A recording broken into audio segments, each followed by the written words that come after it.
رکھے اور کھلائے. اب روزے کی رخصت کن لوگوں کو ہے؟ کون لوگ روزہ چھوڑے؟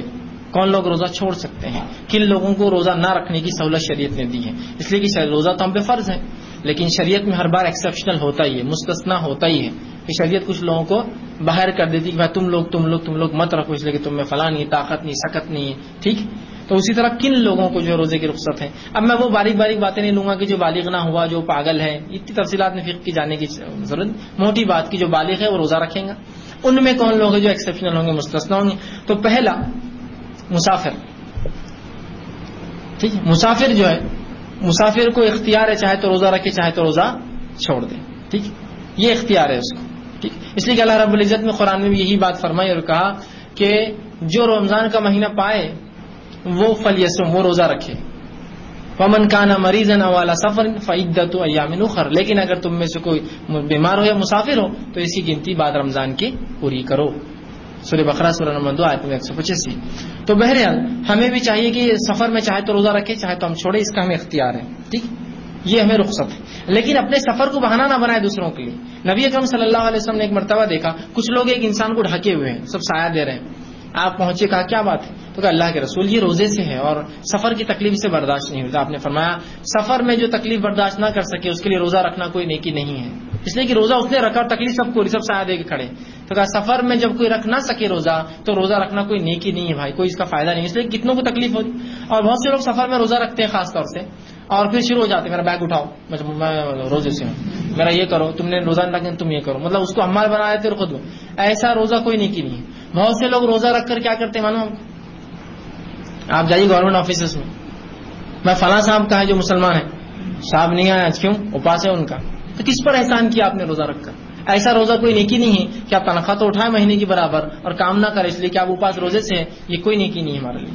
نہ وہ نوکری کا وہ تنخواہ آپ کے لیے حلال ہوں گی لینا اس مہینے کی اگر آپ چھٹیاں مارتے ہیں، اور نہ ہی جو ہے آپ کا یہ بولنا. اس لیے کہ کیا تصور دینا چاہ رہے ہیں آپ دنیا میں کہ اگر مسلمان روزہ رکھیں گے تو گویا 120 کروڑ کی آبادی پوری ناقص اور جو ہے ناکارہ بن کے بیٹھیں گی پورے روزے کے اندر. یہ آپ تصور دے رہے ہیں کہ اب ایک صحابہ وہ روزہ رکھتے تھے، ایسے 10 مسلمان آ جائیں گے تو بڑا کر دیں گے پورے ڈپارٹمنٹ کا کہ یہ روزے رکھیں گے تو ہم پہ احسان کریں گے، عادت ڈال جائیں گے، ہاف ڈے چھٹیاں ماریں گے. نہیں، کوئی نیکی نہیں ہے ایسا روزہ آپ کا جس میں آپ دوسروں پہ احسان جتائے کہ میں روزے سے تو میرا کام کر، ایکسٹرا کام کر، میرا حمالی کر، میرا بوجھ کر، میرے پہ سایہ کر، میرے کو پنکھا دے. کوئی نیکی نہیں. پھر یہ طاقت ہے رکھیے، طاقت نہیں پھر چھوڑ دیجیے، آپ کا اللہ کا معاملہ ہے. تو رسول نے فرمایا کہ مسافر کو حق ہے. اچھا، سفر میں چاہے تو آپ رکھیں چاہے تو آپ چھوڑیں، یہ بھی اختیار ہے. نبی اکرم صلی اللہ علیہ وسلم کے ساتھ صحابہ فرماتے ہیں ہم رمضان کے اندر ایک جہاد کے لیے نکلے اور کچھ نے روزہ رکھا کچھ نے توڑ دیا. نہ روزہ رکھنے والوں نے نہ توڑنے والوں کچھ کہا، نہ توڑنے والوں نے رکھنے والوں کچھ کہا. جس نے توڑا اس نے اس لیے توڑا کہ اس کو کمی محسوس ہو رہی تھی، کمزوری محسوس ہو رہی تھی، اور جہاد میں انسان کو طاقت لگتی ہے. جس نے نہیں توڑا اس نے نہیں اس لیے نہیں توڑا کہ وہ اپنی پوری طاقت اور توانائی رکھ سکتے تھے اور ان کو یقین تھا کہ ہم اس حالت میں بھی لڑ سکتے ہیں. تو رسول اللہ نے نہ ان کو برا بولا، نہ ان کو، نہ اس صحابی نے اس صحابی کو برا بولا، نہ اس صحابی نے اس صحابی کو. تو گویا پتا چلا مسافر چھوڑ سکتا ہے. دوسرا مریض کو اختیار ہے کہ وہ روزہ چھوڑے چاہے تو رکھے، یہ اختیاری مسئلہ ہے. اگر لگتا ہے بیماری زیادہ بڑھ جائیں گی تو چھوڑ دے، لگتا ہے کوئی مسئلہ نہیں انشاءاللہ کوئی اتنا بڑا مسئلہ نہیں، ایک وقت کی دوا آگے پیچھے ہونے سے کچھ نہیں ہوتا ہے، رکھ لو تو کوئی مسئلہ نہیں. بہت سی بار ہوتا ہے ایسا ہاتھ ٹوٹ گیا کسی کا، ہاتھ ٹوٹنے کا روزے سے کوئی تعلق ہی نہیں ہے نا، اس سے کیا تعلق ہے؟ مطلب ہاں کسی کو شوگر ہے، بلڈ پریشر، یہ تو ایک مسئلہ ہوتا ہے. ہاتھ ٹوٹنے کچھ نہیں، بس آپ بیٹھے رہو اس کو لے کے ایک جگہ، کوئی مسئلہ نہیں، روزے سے کوئی تعلق نہیں. ہاں یہ الگ بات ہے کوئی میڈیسن ضروری ہے کمپلسری ورنہ یہ زخم بڑھ سکتا ہے تو ایک الگ شکل ہے. ورنہ بہت سی ایسی بیماریاں ہوتی ہیں جس میں روزے کا آپ کا کوئی فرق نہیں پڑتا ہے، لیکن بہت سی ایسی بیماری جس میں روزے پہ اثر آتا ہے. تو یہ آدمی طے کرے اپنی صحت کے اعتبار سے، اس لیے کہ اللہ کو جواب دے. پبلک کو نہیں بولنا ہے یار میں روزے سے اس کے ہاتھ اٹھا روزے سے، اللہ کیوں لوگوں کیوں بتا رہے ہیں؟ اللہ کو آپ کو جواب دینا ہے، اپنے رب کے اعتبار سے آپ بات کیجیے. سوچئے کہ میں کیا اللہ کو عذر دے سکوں گا، یہ عذر کہ اس عذر میں میں جو ہے بھوکا رہ رہا ہوں، جبکہ ایسے ہی عذر میں میں کئی دن بھوکا رہا ہوں پہلے کام کاج کے لیے، تجارت کے لیے. ٹھیک ہے، تو اپنے فرائض فرض روزہ میں نہیں سمجھتا کہ مسلمان جان بوجھ کے چھوڑے گا.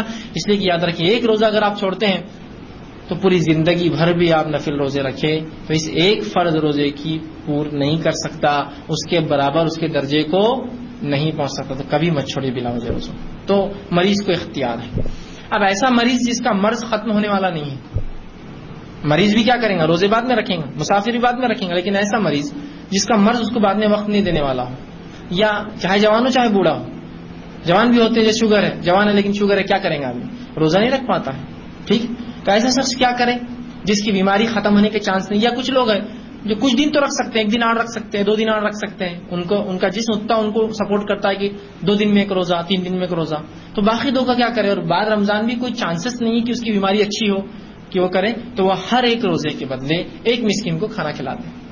ٹھیک، آج کا ایک روزہ چھوٹ گیا، مسکین کو کھانا، کل کا رکھوں گا تو ٹھیک ہے، پھر ضرورت، پرسوں چھوٹ گیا، مسکین کو کھانا. ایک مسکین کو اتنا کھانا کھلائے جتنا آپ اوسط کھانا خود کھاتے ہیں. ایوریج فوڈ جو آپ پکائے، سب سے اچھا طریقہ جو پکاتے وہی اس میں سے ایک نکالیے اور اس کو لے جا کر تحفتاً دے دیجیے، یہ کھائیے.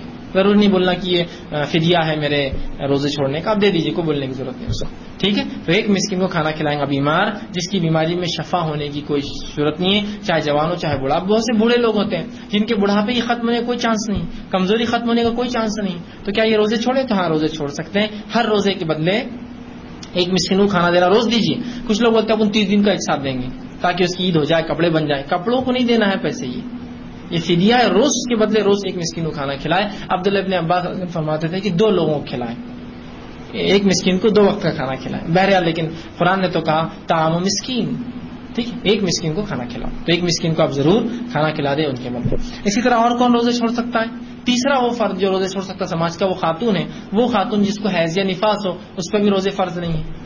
وہ روزے چھوڑیں گی اور بعد رمضان ان روزوں کی پر کریں گی. یاد رکھیں، نفاس اور حیض کا خون آنے سے یا جو ہے شروع ہونے سے یا چل رہا تھا تو اس کے روزے معاف ہے، اتنے روزے، لیکن اس کو بعد رمضان رکھنا پڑیں گے. اس کا کوئی کفارہ نہیں، بس وہ روزے بعد میں آپ کو پورا کرنا پڑیں گے. اور اسی طرح حیض اور نفاس کے علاوہ بھی کچھ خواتین ہیں جن کو اللہ کے رسول نے جو چھوٹ دی، وہ ہے حاملہ اور دودھ پلانے والی عورتیں، رضاعت، جو بچوں کو دودھ پلا رہی ہیں. نبی اکرم صلی اللہ علیہ وسلم فرماتے ہیں، یہ ابو داؤد اور نسائی کی روایت، آپ نے فرمایا، انس بن مالک اس کے راوی، آپ نے فرمایا کہ اللہ نے مسافر کو روزہ مؤخر کرنے اور نصف نماز پڑھنے کی اجازت دی ہے. روزہ لیٹ مطلب رمضان کے بعد رکھنے کی، نمازیں اس کی عادی ہوتی ہیں، نماز رخصت دی ہے. جبکہ حاملہ اور دودھ پلانے والی عورت کو روزہ مؤخر کرنے کی رخصت دی ہے.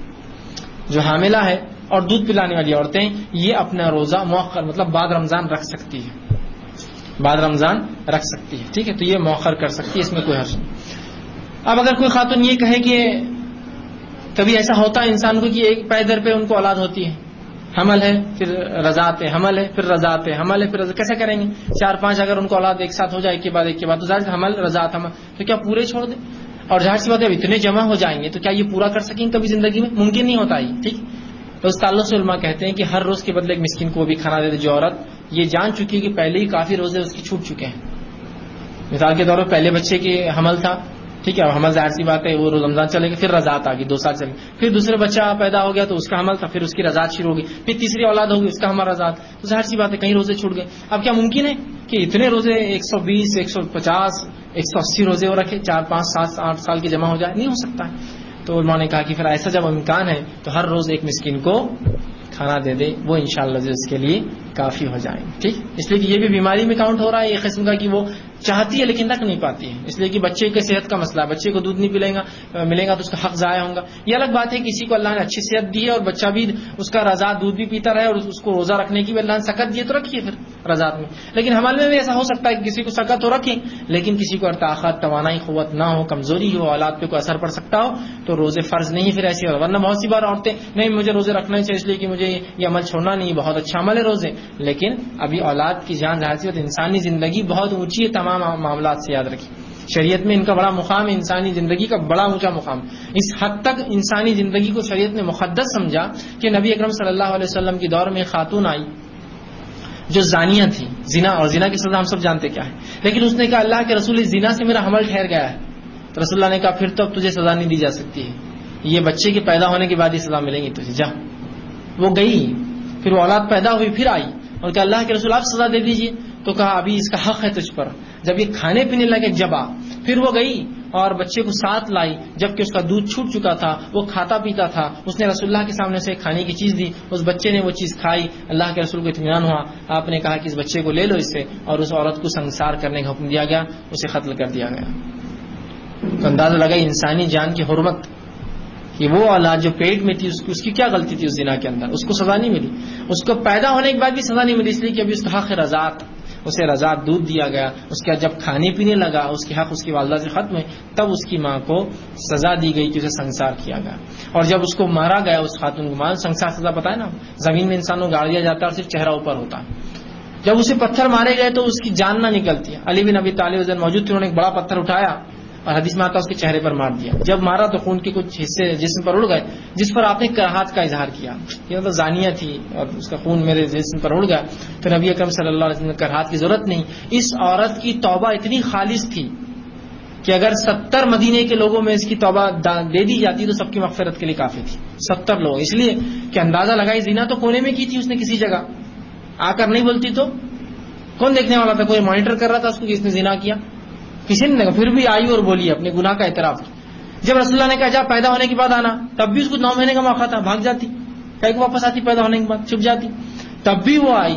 اس کے بعد 2 سال کا پھر چھوٹتی اس کو, جا رضاعت کے بعد آ, تب بھی وہ نہیں بھاگی. کتنی اس کی توبہ خالص تھی کہ 3 سال بعد بھی سزا لینے برابر آئی اور رسول اللہ نے پھر اس کو سزا سنوائی, اندازہ لگائی. تو بہرحال جو ہے ایسی عورتوں کو جو حاملہ ہو, دودھ پلانے والی رخصت ہے.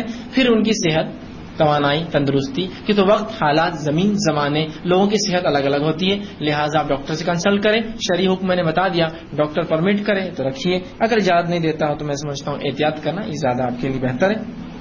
ٹھیک. اسی طرح کسی اور بھی عذر سے اگر آپ کو دن کے کسی وقت میں بھی روزہ توڑنا پڑے تو آپ توڑ سکتے ہیں. ٹھیک.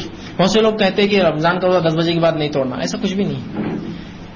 سفر, مسافر ہو, جہاد میں گئے ہو, بیمار ہو, کچھ بھی ہو, آپ کو لگا کہ روزہ رکھ لیتا ہوں, دیکھیں گے سفر میں پھر تکلیف ہوئی تو توڑیں گے, دیکھیں گے جہاد میں ضرورت پڑی تو توڑیں گے, دیکھیں گے بیماری بڑی تو توڑیں گے. ابھی تو لگ رہا ہے سر درد ٹھیک ہو گیا اور کب کبھی ختم ہوگی, بہت زیادہ جاڑا تھا رات میں, لیکن دیکھتے ہیں, انتظار کرتے ہیں, رکھ تو لیتا ہوں روزہ. تو ایسا آدمی اگر کوئی روزہ رکھے اور کبھی بھی دل میں توڑنا پڑے تو توڑ سکتا ہے, کبھی بھی, at any point of time. اب نہیں میرے سے جم رہا, توڑ سکتا ہے. کوئی زوال سے پہلے, زوال کے بعد. بہتر ہے کہ آپ روزہ دیکھ بھال کے رکھیں, لیکن پھر بھی آپ نے سوچا کہ یار میں رکھ پاؤں گا, رکھ لیا, بعد میں نہ ہو سکے تو بہرحال کوئی حرج نہیں. آپ دن کے کسی بھی وقت آپ روزہ توڑ سکتے ہیں. آپ روزہ توڑ دیں اور بعد میں اس روزے کو آپ کو کمپلیٹ کرنا پڑے گا. اس روزے کا کوئی کفارہ نہیں ہے, کوئی فدیہ نہیں ہے سوائے قضا کے.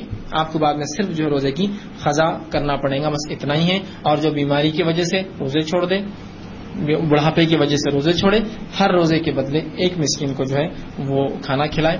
آخری بس باب قضا روزے